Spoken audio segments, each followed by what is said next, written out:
Hello and welcome to In Search of Purpose with Sal Hanvey.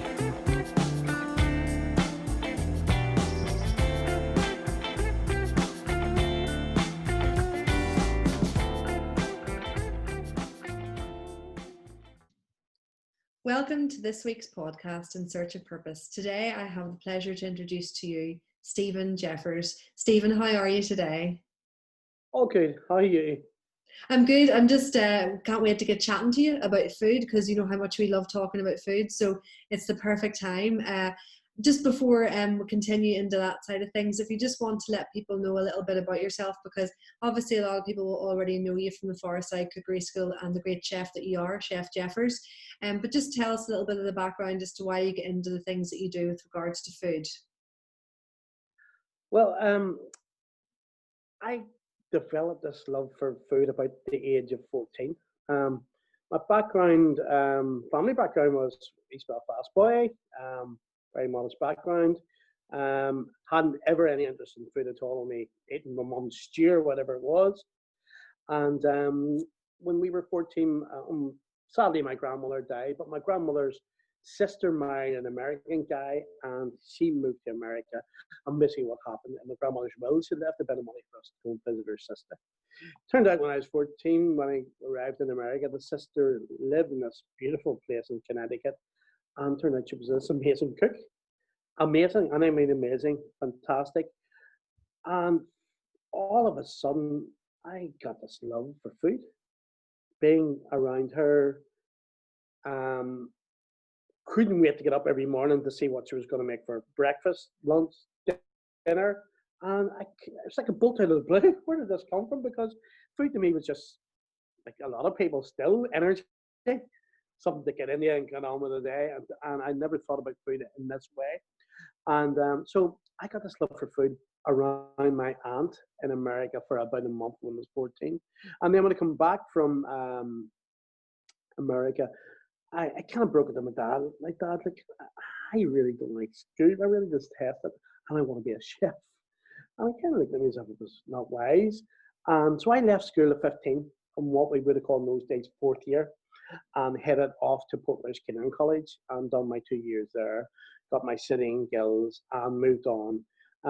First restaurant I opened was 26, but before that I worked in some really good places before I opened my first restaurant. I worked for Parliament Buildings in Stormont in those days, Northern Ireland office run it. And I was working in the members' dining room there and a place called the Strangers' Dining Room. In those days, that was the days of the Troubles, so it was a very busy place. And then I got an amazing job working for the Guinness family, Lindy Guinness, as a personal chef. So I worked for her. That's amazing. That was an amazing job. Worked in her big house, cooked for, I personally cooked for shooting parties, cooked for banquets, and on and on. And I really got a great grounding there of fresh local food, plus a standard. I mean, the standard was high, and I had to stick to it. And I think that's what kind of nailed me, really, to being consistent in what I do. And then I decided, pardon me, Charlie, go ahead. Yeah, no, I'm just fascinated by the story, you know, because, you know, to work for people like that and to do things like that, you know, there are opportunities which then, you know, open doors to other things, and then you had different restaurants and things. So tell us a bit about that. Well, I'd done my time working in Clandy Boy Estate with Lady Duffin or Guinness, and I decided when I was 26, you know, that I had to do something for myself, because it's funny living and cooking in a country estate with aristocrats. As much as I love the job, you can become a bit institutionalized with them. And I did look around me and noticed that the farmer had been there 70 years, the butler had been there 80 years, and I thought to myself, I don't want to be there. I don't want to be here in the next 50 years. It's not me. I have too much energy. I'm too enthusiastic, and I want to have a crack at something. And I suppose too, I seen a bit of the good life in them there too, of success. And I think that gave me a bit of a stir on, or a bit of energy to go out and do something. So I opened my first restaurant with a partner. I think in those days, you're going to laugh, I think we pieced it all together for about $4,000. Would you believe that? And when was it? This was when I was 26. So you can work it back. I'm 52 now. So you work it back, because I'm not good at mass. Uh, and we had borrowed chairs from people. We painted it all ourselves. We even plastered it ourselves. And I have a good, I would say, I'm saying this, I would have a good eye for interior. And I came up with a whole scheme. And it looked very Mediterranean. It looked really cool, actually. But we'd done it on a shoestring. And within weeks, we were filling this place, absolutely filling it. And And where I was was cooking this, Stephen? in Cumber. Cumber. The restaurant was called the Refectory. Some people will remember, some people won't. And I was cooking, teaching myself new, because I spent time working in a country house where it was very, very grand. And you were, and I decided I'm going to have to do something a bit more commercial, if that makes sense to you. And so I started cooking from Marco Pierre White's book and those days Gary Rhodes' book, and I was cooking from these books and producing these great things. My wife Lisa, who was front of the house, would have made breads in the morning and pastry, and she was really good at that. Actually, she was really, really good. So she was making the pastry and making the breads. I had a chef who worked for Michael Dean for many years in Helens Bay. He came and joined me. And so I had a Michelin star guy working underneath me, which was great to have that experience. And the two of us, me and Gary, you call them, and Lisa, producing desserts, started producing really good food. And then we started to bring more people on. And my friend in those days, who was in front of the house, was my partner. I'm not going to say him and I couldn't get on. I think I was hard to get on with. I was 26. I was full of it. And very, I suppose, bossy and cocky and all those things. I'm not as mature as I am now. And I think we grew apart and we decided then that we would go our separate ways. And I sold it then to an Indian restaurant. They bought me out, actually. And I went on to my next venture. So we could be here all night talking about it, but the next venture, I believe, is probably my most successful thing that I ever done, apart from the cookery school now. I bought a pub in Donegal called Grace Neil's. People might know of it. And in the pub I purchased, it wasn't doing very well as an eatery. It was run by another family, and they were more publicans than, let's just say, that, how can I put it? They're more publicans than restaurateurs. Mm-hmm. I was more of a restaurateur than a publican. Does that make sense? Yeah. And plus a massive music fan. So what I done was I got in there. It's funny, Sal, what I've done. I went in there with the attitude, this is a pub. I should be really cooking pub food. Mm. And pub food in those days, Sal, was really poor. It was lasagna, and it was breaded mushrooms and all those things. Those people of my age will know what I'm talking about.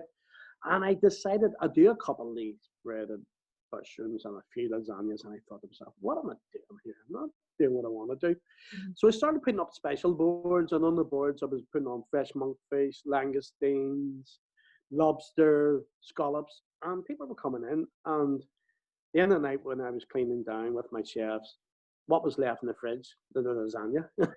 And I was selling. Are you with me? Yeah. So I was selling out of all these other things, and I said, well, there is an appetite here for really good food, not pub food on the head. And I think I was one of the first ones to be a gastropub. I think it was. I believe it was. And so I opened this gastropub, and with jazz. Friday night we would have had a jazz piano singer. On Saturday we had. Actually, Saturday night we had Foy Vance, who was brilliant. Amazing. Foy Vance we did on Saturday night for us as a solo act. And on Sunday we had people like Lily Hamilton. We had Foggy Little. We had Jackie Vavell. All those brilliant people playing jazz on a Sunday. And we done this lovely jazz brunch on a Sunday. And the place was just hiving. They were coming from everywhere. And I could name drop. We just loads of celebrities coming to us. Yeah. Coming to us. You had George Best coming. You had Paul Rankin in those days. Michael Dean. All the news people, and they were coming to Donegal to eat my food and listen to brilliant jazz. And I kept that going for about 8 years. And then I hit my mid-30s, and then somebody came in with a big check and put it in front of me and said, would you sell up? And at that time, I don't know, I seen the big numbers on the check, and I thought, maybe it is time for me to do something new. And I did sell. And do I regret it? Do you know what? I don't really look back, but I probably didn't understand me thinking, yeah, I probably do regret that, because the standard was so good, um, and it was a great time. But listen, that time's over, and yeah, and I moved on, took a bit of a time out, Sal, for about a year, gathered my thoughts, and then I decided to do other things. And that was that part of my life. That was the most successful. I opened a restaurant very briefly, and it cost me. And in Skipper Street, just before the Merchant had opened, I was a year before my time, and it just flopped. It just didn't work. I put a pub downstairs in it. I was getting a clientele I didn't want, to be honest with you, into the pub. The restaurant upstairs had a kitchen you could have swung a cat in, and it just wasn't connecting. It just wasn't working for me. And I just did, no, I'm going to have to get out here while I still have a wee bit of money in the bank, if you understand what I mean. Yeah. So I lost a bit of money there, and I then bought a bit of property on Bangor and Grace Hill, and I opened a little, I suppose, a boutique kind of restaurant there. It was very successful, by the way, and it was called Jeffrey's Brine and Marina. Yeah. And there were quirky things, lovely things again. Changed it up a wee bit. It's put a bit of Mediterranean in there, a lot of fish again, and it was flying. Really good breakfast on a Sunday, big Sunday trade, eggs Benedict, etc. And it was amazing. No room for jazz in there, no room for music. Unfortunately, it was only a 55-seater. Good, but couldn't get the covers I suppose I wanted. I couldn't get as many people in. And then I opened a fine dining restaurant down the road from it called the Boathouse, with a partner. Again, partnership wasn't great. I'm not good with partnerships, I really not. And At least you're. I'm being honest. I'm saying hard to work with at times, and opened it, and then after that, a few investors came to me and wanted me to do more things.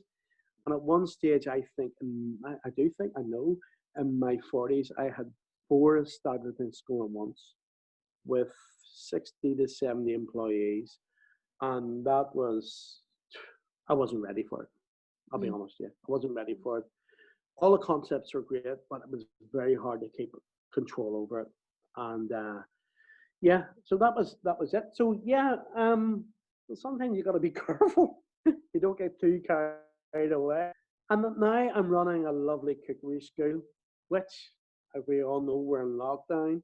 I do worry. I must say, I do worry that what I'm going back to. Am I going to get up the food capacity where it was? I've been running it for about 3.5 years, as you know, Sal. You've been there yourself. And the week before we closed, we were probably starting to hit our pinnacle. And then this awful virus came along, and now we're sort of sitting going. I think the whole industry, I think the whole world, especially the hospitality people who do things in numbers, are starting to wonder what's around the corner. Really? I know, because to run a restaurant is really difficult, and I mean it's one of the most difficult things. People often said to me, "Well, you'd be great running a restaurant. Would you not think about running a restaurant?" And I just think the amount of work and the amount of time and the amount of effort, it would be sleepless nights. It would be 18-hour days minimum. It's that kind of thing where people have this idea of what it would be like to run a restaurant, but the reality of it is something completely different, isn't it? Surely is. I mean, the thing is, Sal, you go to a restaurant, I go to a restaurant, we sit in it for 3 hours, have a lovely dinner, and the fantasy can come in somebody's head that this is amazing, must be lovely down a restaurant. Yes, running a restaurant is all the things you said. It's really hard work. It's a lot of dedication. And to what I found towards the end, and I don't know if other restaurateurs who are listening here, well, the margin has just got smaller and smaller. That's the business side of it. There's a business side to everything, and the margin just got smaller. The VAT went up, and on it goes. And there's a lovely side to it. There's no doubt when you've done your brilliant service, when you take your apron off and you walk into your restaurant and everybody's going, "Oh, that was great, Stephen. That's good." But there's a downside to it too. And a restaurant is a hard game. It really is. And hats off to all those people out there running restaurants. Would I ever run a restaurant again? I can't say no because you don't know. You I don't know know, what's around but the corner. at the minute, obviously, there's going to be restaurants like closing and folding left, right, and centre. I mean, loads already have. You know, there's loads of closed already. I mean, right now it's a very precarious time with the COVID-19 coronavirus situation going on, to the point where, you know, businesses were struggling before. How are they going to cope now? I mean, I'm not being negative, but I'm just being realistic. You know. It really is cash flow stopped. You know, the cash flow is stopped.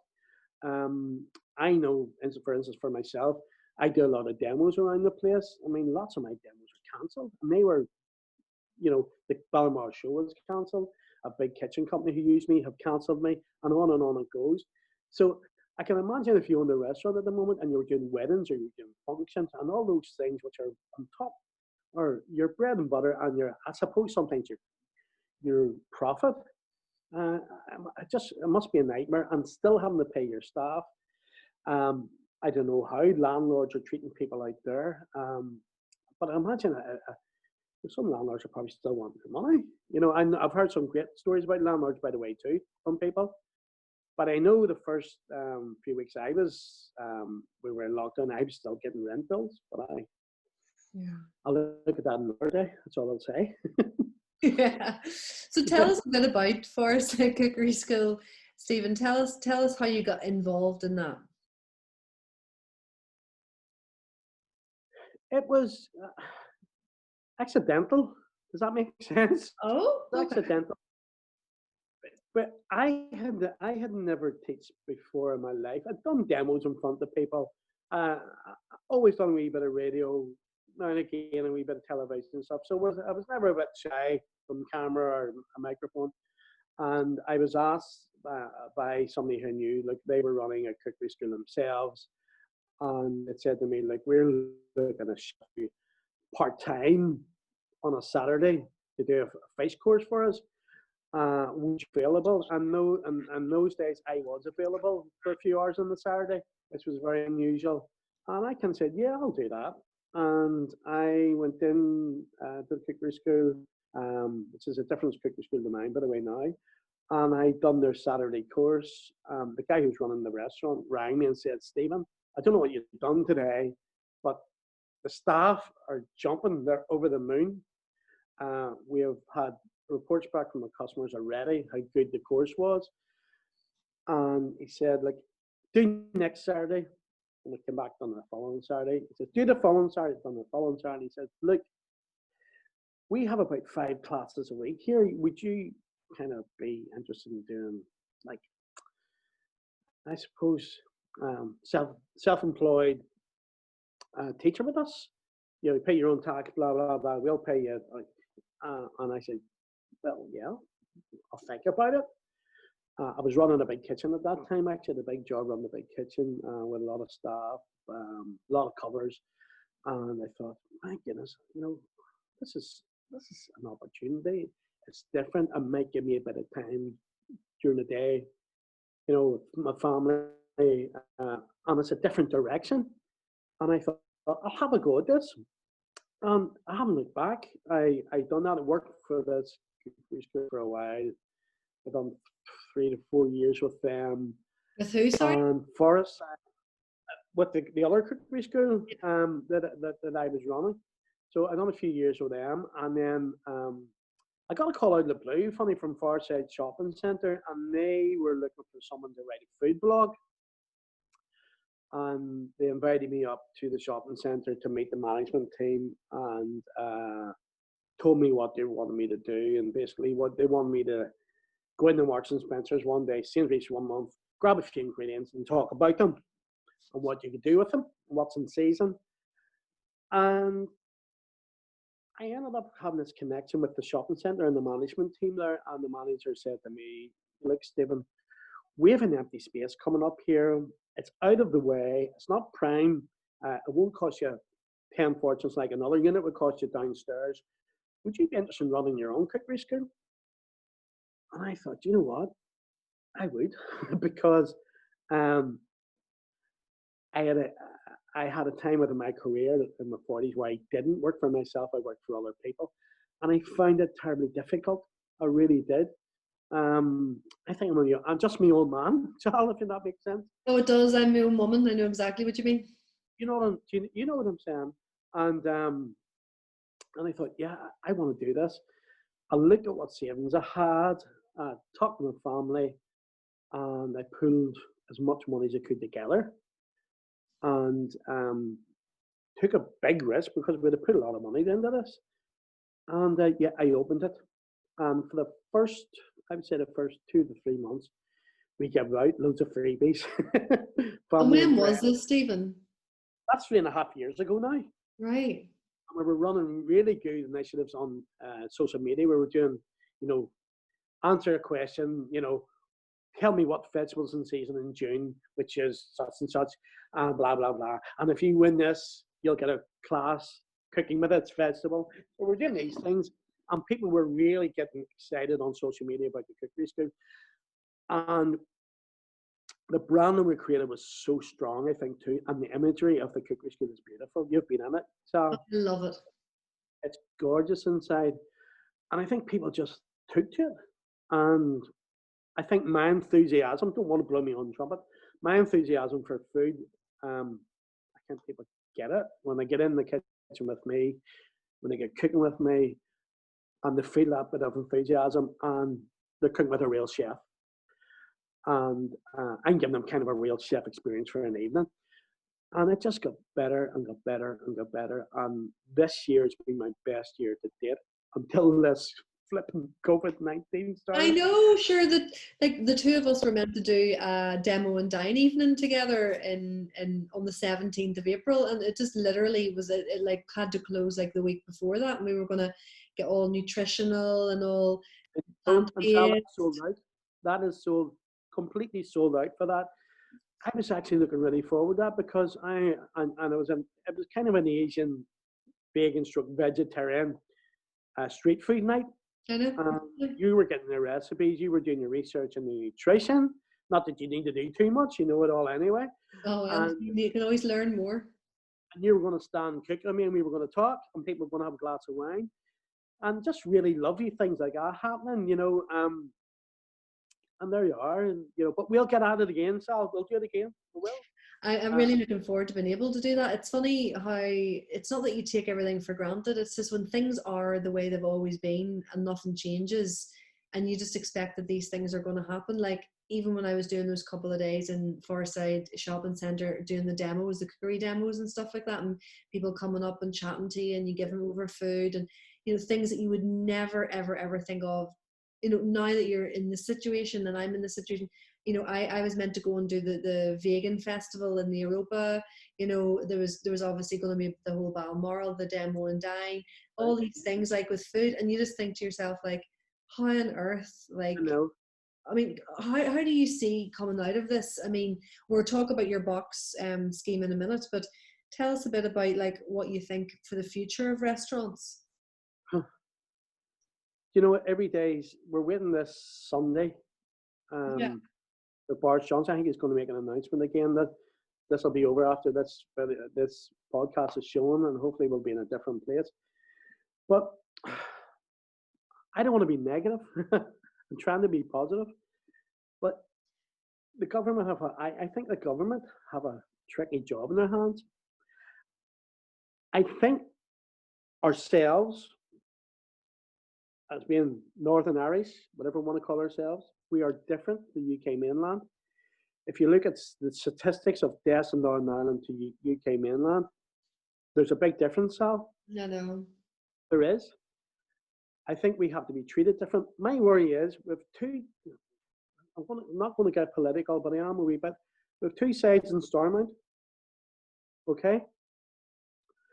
And if the union side decide they want to go with UK and go with the same rules as them, I think they're wrong, because I think we need to be treated different in Northern Ireland than the UK, with lockdowns and et cetera, et cetera. I haven't heard what Leo Varadkar was saying. I heard it's really good stuff that they're doing down south, actually, with restaurants and getting them open again. But I believe if restaurants are asked to do things like half their numbers or half this, landlords, VAT, all those things are going to have to be half with it. So everybody's going to have to take it to survive. Does that make sense? Yeah, it does. And I don't really think it is political. I think it's more geographical and logical. Yeah. You know. But yeah. For me, well, yeah, it is. But it can be political in Stormont, unfortunately, you know? Well, of course, but to the layman and the public, no matter who you are or what you are, I mean, you know, the COVID doesn't choose a side of a border. It just spreads throughout a land. End of story. Absolutely. But I think we have to, I think in Northern Ireland, we have to look at this thing differently. Maybe I'm wrong. I'm no expert. I'm no expert, but I think the death rate has been low, and no death is good.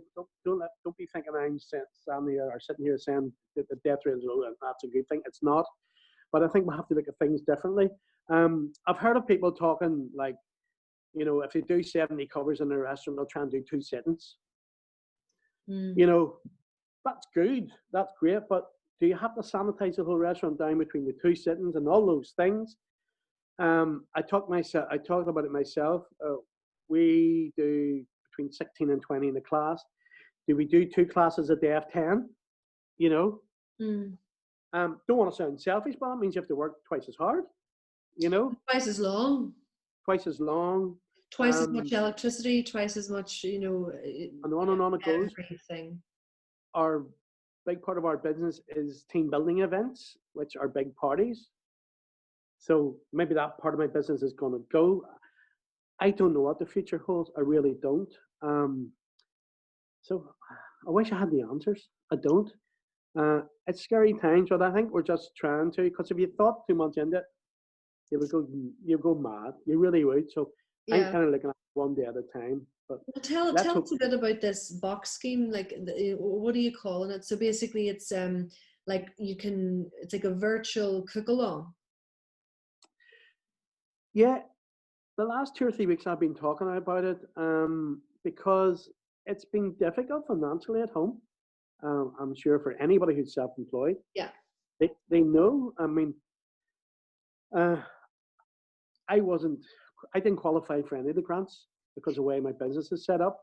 My daughter and my wife qualified for the furlough because they work for me, which isn't too bad. It actually came today, thank goodness. And I'm probably like yourself, Sal. I'm here, haven't earned a dime. So I decided I have to do something. I have to eat. I have to do something. Plus, I need something for my own sanity to do. Yeah. I know it's a healthy thing to have as well. And when you've built up, you've built up such, it's so successful. As you say, you were at the pinnacle, of your business with regards to the Forestside Cookery School, and the amount of people and the amount of waiting lists and the amount of sold out days and the amount of double events per day and so on and so on and so on. It was not getting out of control because it was a good getting out of control, but it got to that point. Good getting out of control. I think when something is sold out 6 months in advance, that's brilliant. And that it's absolutely brilliant. And think of the people who obviously, I mean, I met some of the people in the shopping mall, who'd said that they'd been to 6 and 7 and 8 of your classes and they were going to go to more again. It's not even like a one stop, drop in and then never go again. People go they go for parties, they go for, you know, business events, they go for morale boost days, they're going for hen parties, they're doing all these things. And it's like, you know, it's a way to celebrate. Food's a celebratory thing, and it's like you were giving them a place and like a space for them to share in that experience. And, you know, people are going to miss that. And, you know, that's why what you're going to be doing with this box scheme seems good. So just explain a bit to people what it is and how you're doing it. So I was kind of looking at what all kind of good, I mean, I'm friends with lots of really good chefs, real good chefs. And I was watching what they were doing, and I was thinking, what can I do? You know, I haven't got a restaurant anymore, but I have a cookery school. So I came up with this a concept called Cook Along at Home with Chef Jeffers.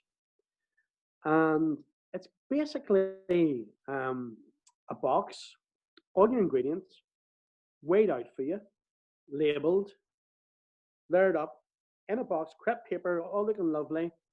A recipe in the box for you, and a lovely link to a video to cook along with me. And I thought this is something good. this is different, because nobody, not that I know, I don't know anybody who's done this before. And I thought, let's have a go at it. So got in touch with a friend of mine, and he done a real nice branding for me. I think you've seen it online. The branding's strong again. Looks really good. He turned that around for me very quickly. Labels are printed in the morning for the box. And that's it. Put it on sale today, and we have sold 3/4 of the boxes. That's brilliant. And we just have a few more boxes to sell tomorrow, and that'll be us sold out. So this week's theme was Asian banquet. Next week's theme, I think, is going to be an Italian box. We're going to do a kids box, and then we're just going to keep rolling it on and see. And this could be my greatest comeback. Sal, absolutely brilliant, because it keeps people connected, it keeps you engaged, it keeps everyone, you know, getting the satisfaction that they need from it, but just remotely. I mean, I think it's a fantastic idea, and I've never heard of it either. I mean, you've heard of different box schemes of just ingredients and everything being sent, but there's no fresh and those people, yes, and all that. But they're not. What you're adding to it is A, expertise, B, interaction, and C, stimulus. And great ingredients too, by the way. Yeah, well, obviously that's a given. And the other thing is that, you know, I was saying to my wife this morning, you know, we're traveling down to get bits and pieces for the box, and I says, you know, this could be another part of our business that we never thought about before. You know, I'm not saying these boxes stop after lockdown at all. This is something we might want to roll out. We might want to look at, you know, I don't want to think too far ahead of myself, but we might want to look at a wee unit somewhere where there's boxes getting packed. I have a wee studio in it where my videos are getting taken. I'm being creative in there with a couple of people boxing, and then we'll have a van delivering. Who knows what can come out of this, Sal, you know? So you never know what can come out of a lockdown. You never do. Well, that's the thing. And on top of that, if you think about all the people who maybe wouldn't be able to get to the class, don't drive, can't get a babysitter, A, B, C, D, E, F, G, all the different reasons as to why people can't take that time out, because it's maybe an hour to get there, an hour to get back. Whereas if they're doing it with you, they're doing it for that time. They're not having to go anywhere to go back anywhere, but yet you're there providing the information that they need. It's interactive. I mean, we love that experience of, you know, I love watching a video and being able to cook along with a video, but it's a video. It's not a live stream, and the live stream is really fantastic. And I've done a few recently, and it just makes you feel part of something. And you know what? Especially now when people are crying out for connection. I know, and I think too, that amazing thing to have everything weighed out for you in a box in your house is brilliant, because you know yourself when you're cooking. Say you're doing some with cumin, or you're doing some with fenugreek seeds, or you're doing some with corn flour, whatever, and you have to go out and buy a whole bag of these things.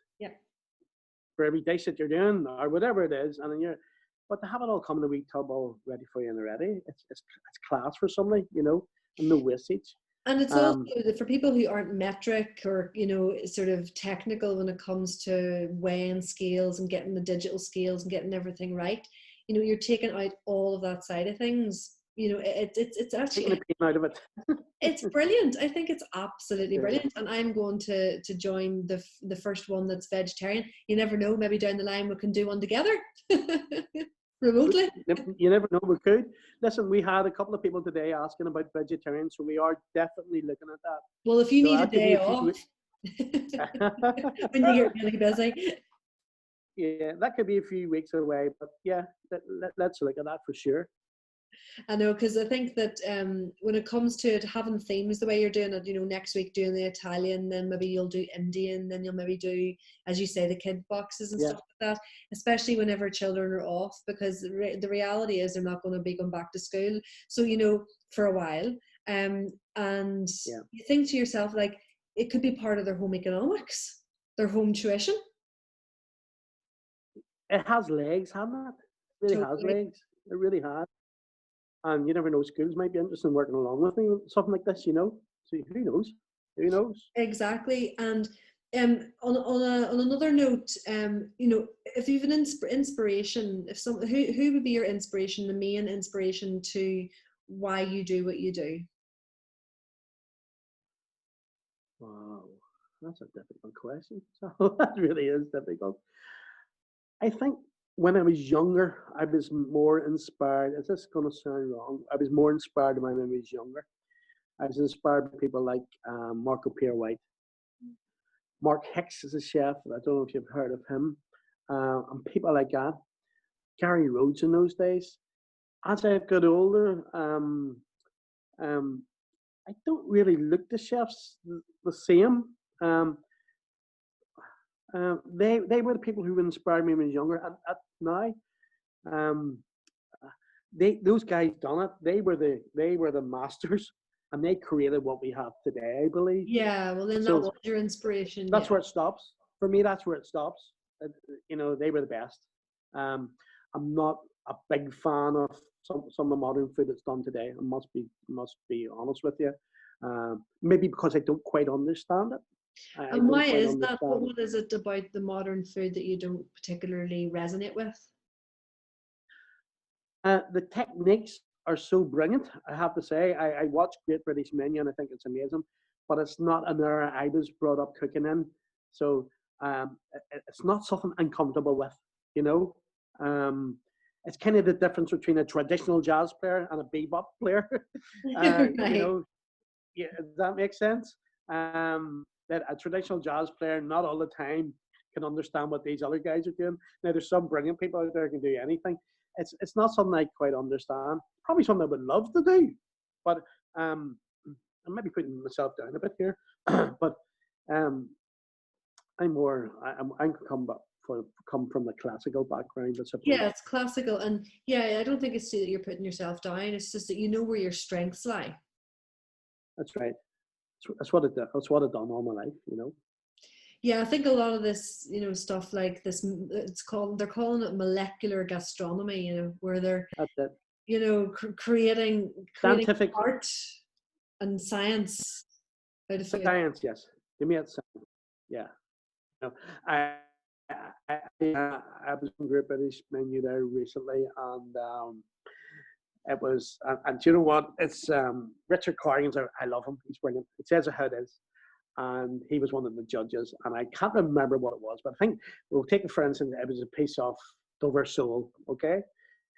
And the girl, whoever was cooking it, put it in as a sous vide bag, plastic bag, with some herbs, a bit of wine, put it into a water bath. Yeah. And started cooking it. And lifts it out, and he goes to her, "Why didn't you just cook it on top of the stove with a bit of butter?" You know. So that's kind of me. That's I'm thinking, what am I doing all this for?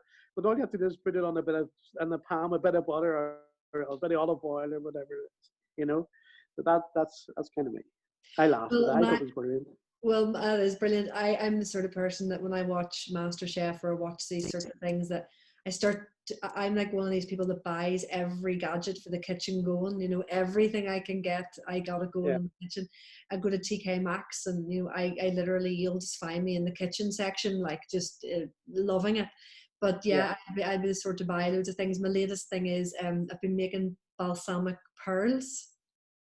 Oh, spheres or something cut those, don't they? Yeah, yeah. Yeah, and like putting it in olive Yeah. oil, little droplets, you know, like a little Very good. eyelid droplet. You To want to teach me?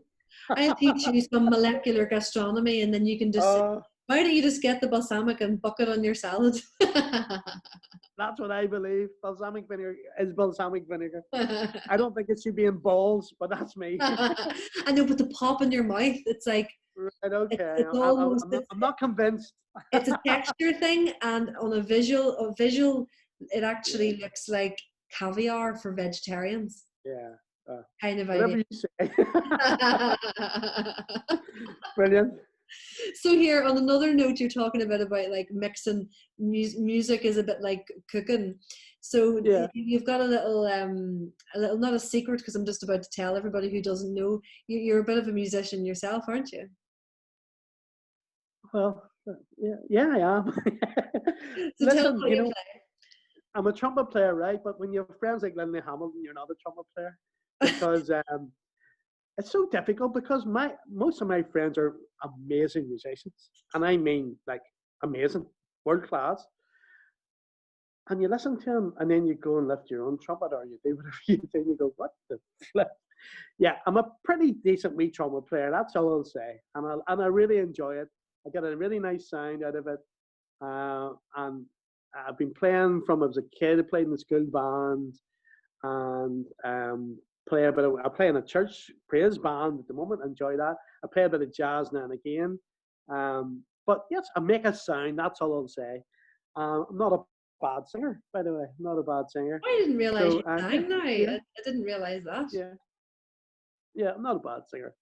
So I can get by. I can hold a tune, and I can hold a tune in the trumpet. So I really enjoy music, but I really love music. It's a big part of me. I'm a huge jazz fan. I really love jazz. I love blues. Um, I love music. Really love music. Well, there's a station I listen to called WBGO, and it's called WBGO.org in Newark, it's basically just American. outside New Yeah, York, and it's a really good yeah, 24 hours a day jazz station. If you haven't heard it, you should really listen to it. But I listen to that when I'm cooking. But it's yes, funny how both of us, I play guitar, you play trumpet, you love cooking, I love cooking, we're both involved in food, very, very similar in a lot of ways.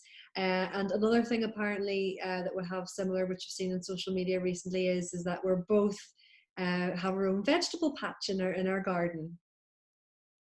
yes. I bought a nice home about 17 years ago in Donegal, and so that I must have just sold the restaurant Gracelines after that. I did. And funny, that year I was talking about, I was off for a year. I got gardeners in and got the whole place landscaped. I put five big vegetable patches up the back of the house and done all these wonderful things. And then, to be honest with you, I got busy again and neglected them, Sal. And I decided in the lockdown that we're going to get these vegetable patches back up again, get them sorted out, and start growing vegetables for the school. And yeah, we've been doing that now for the last, what are we in, the 7 weeks now? Is that right? Yep. Or yeah, 7 weeks. So yeah, we've been working on the gardens and planted loads of stuff. Katie, my wee daughter's really brilliant, and she's a great reader, great girl on getting on YouTube and on the internet and checking what we do, all these things. And I'm the guy that says I want to have broccoli and I want, you know what I mean? And go out to the garden and dig for about 10 minutes and say, I'll flip this and pour and I'm away, you know? Um, so so I would need to have a gardener around me. So Katie's the gardener. She's brilliant and she loves the outdoors. And she's doing a brilliant job. Listen, I don't know. Did you see my radishes online to put up? I did. They look class. Yeah. They're amazing. With radishes grown, with beetroots grown, with carrots grown, with different lettuces, with pak choi, broad beans, on and on it goes. We've done a big area which is all herbs. Mm-hmm. So we planted lavenders, sage, thyme, rosemary, dill, fennel, big massive mint bed to try and get a lovely smell in the back of the house. And we've planted 5 different trees. We've got a plum tree, a damson tree, 2 apple trees, pear tree, and lots of gooseberries and things. So we've planted loads of stuff. And so that's us now. I'm promise I'm going to look after it this time. And yes, so there you go. Yeah, really enjoying it. But it's hard work, isn't it? It is hard work. I can remember like saying to Jack, last year, and he says, "Yeah, I'm totally up for it." And then he was like cursing it by like week 3. But then he got really into it, and then he seen the stuff that we were able to produce, and he got really excited. So this year, what we've done is we've decided less is more. So instead of growing about 20 vegetables and 10 herbs, which is what we did last year, this year we're doing about 10 vegetables and 10 herbs. So we're keeping it real, and we're keeping it. We're not doing any brassicas. The only brassica we're doing is Romanesca broccoli. But we're doing big spinach, organic, potatoes, chilies, tomatoes, courgette, beetroot. And then loads of herbs. But you're in a better place than me because you have a wee greenhouse, don't you? I have a wee greenhouse, which is really great for the chilies and for the tomatoes. And I've actually put a couple of spinach in there because the spinach and the Rosso lettuce, I like doing some in there and some in the veg patch because it gets them going quicker, and then we've got a rotation system on the go. We have kind of a problem because we live beside a country estate next door to us, and the pheasants come over. And the pheasants have been trying to eat at our flipping vegetables. So we had to buy these lovely nets. We've got nets all over the top now, and the pheasants have given up, I think, thank goodness. So yeah, but it really is amazing to watch a little seedling grow into something. It's class, it really is. Class. I know it is. It's such a rewarding feeling, especially at the minute when we're not as accessible. I mean, you came from a situation where you were working in Forestside Cookery School and literally could pop downstairs. And now it's got to the point where we're in lockdown and you're growing things in your back garden. I mean, talk about night and day. Amazing, isn't it? And please, that when we do get back, I'll be able to start using these vegetables in my cookery school. And that's something to shout about, isn't it, too? It really is. Absolutely 100% something to shout about. That is absolutely. Because you're going to be standing up doing a demo, Sal, right? And you're going to be saying, "This is my pak choi that I grew," Yeah, exactly. I know people find it really fascinating that you can grow pak choi here, but it's actually really easy to grow, that one. Really easy to grow. Yeah. Actually, it's easier to grow than lettuce because it's a bit sturdier. It's easier. Oh, okay. I know, because I don't ask me too many gardening questions because I won't answer them. You can ask. I don't know the answer. Well, I call myself the virgin veg grower, like, because I'm literally learning. But when it comes to lettuce, the wee buggers, what do you call? I think it's the magpies or something. They come and they lift the lettuce when you've just planted it, and just chuck it to the side. They don't even eat it. They just chuck it to the side. It's like it's almost like you wouldn't even mind if a wee rabbit came along and got some food, but they're literally just lifting it and throwing it away, and you can't replant it because it's come away from the soil. They just wind you up. Oh, they're winding me up. It's awful. I'll fix her. There you go. So what's your favourite cuisine in the world, Stephen? What's the thing that you like to eat the most? What's your thing if you had to survive and that was it? Oh my. Listen, it's changed through the years, really. It really has, because I used to be, I love French style food, but do you know what I really got into recently because I was doing the classes? Japanese food. So healthy and so simple and delicious. So yeah, I love Japanese. I would love to experience Japan, to be honest with you, experience food. And I just love simple things, really simple, really good product, really good fish. Love a good steak. You'll not like hearing that, but I love a good steak. And I love a good chip, So yes. I really love food. and people ask you that old question, what would your last supper be? Probably would be lobster with a bit of béarnaise sauce or something like that. That would probably be a lovely ribeye steak with a bit of chips. And Marco Pierre White's lemon tart to finish, because it's brilliant, you know. Is So, it? But here, so you've your own cookbook. Tell us a bit about that. I've actually 2 cookbooks. One's gone, sold out, and the one I wrote about a year and a half ago, it's called Great Food Made Simple. And what I noticed in the school was people were asking to take recipes home with them all the time. And being from a chef who worked in a restaurant to working in a cookery school is totally different, because when you work in a cookery school, you have to write recipes every day for your students. When you work in a restaurant, a good restaurant has what we call a recipe box, and the chefs are well versed in the recipe box, so they can go to the box when they need it. So what I noticed, I was writing recipes all the time, every day of the week, and still am. I haven't for a few weeks now because I'm in lockdown. But I thought, that's just crazy, because people are asking me for recipes, and I could possibly write a book around the school and sell it. Mm. So I thought about that, done nothing about it. And then I had a book company who rang me from London about 2 years ago, and they said to me they would love to do a book with me. And they flew over to meet me, and from London, met me at Dean's in Belfast. We had our lunch. We talked and talked, and then we didn't really talk too many figures until an email came back a few days later, and I looked at the percentage that they were taking on the book, Sal, you know, and the pressure I might have been under if I didn't sell enough books. Mm. And then I thought, you know what, self-publish it. You know, I know enough creative people. I know lots of creative people. I know great writers. I know great designers. And they all live in Northern Ireland. Most of them have been to my class, by the way. Yeah. And I called in a few favors. I asked a great photographer, would he do the book with me, and I'll pay him in classes and a bit of money. A designer, I know, brilliant designer, he done the same, and a ghostwriter, he sat up to all hours every night, done the same. So these 3 guys came along with me, brilliant boys, brilliant people.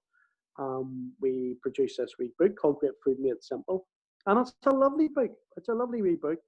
There, I think there's 110 recipes in it, and they're all recipes that really work, by the way. But how do I know they work? Because I teach people. And if a recipe doesn't work, you're standing right beside them, they're in front of you, you're in trouble, isn't that right? Yeah, that's right. So, you know, they're going, well, that's, you know, so they really work, and they're very friendly. Let's say friendly. There's a bit of Asian in it. There's a bit of Italian, Spanish tapas, vegetarian. There's a luxury food section if you want to get a bit chefy.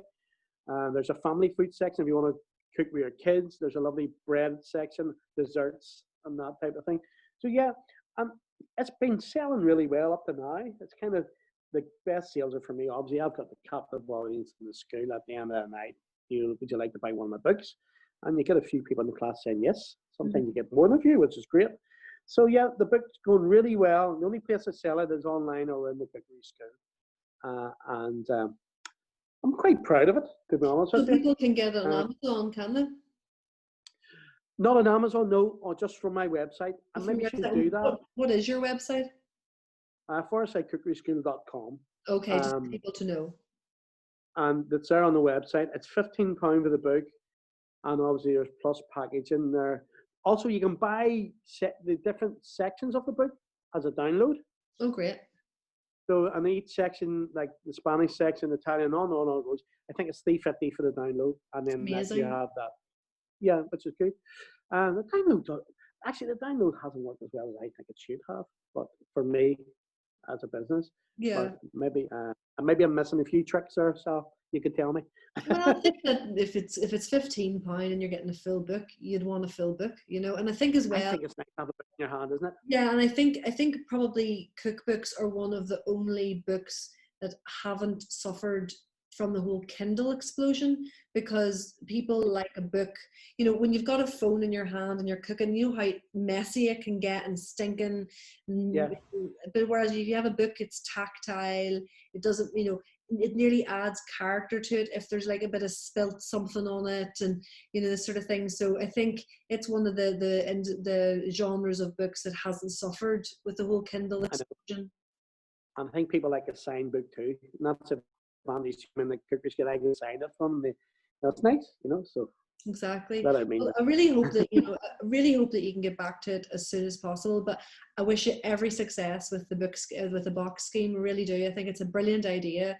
And thanks so much again for taking the time to have a wee chat with me today. It's been really good fun. And as usual, you and I could talk all day long about food. Probably people don't want to listen to us all night. No, it's absolutely brilliant. Okay, thanks very Thank much. you It's been so a much. pleasure. Take care. Bye. Bye.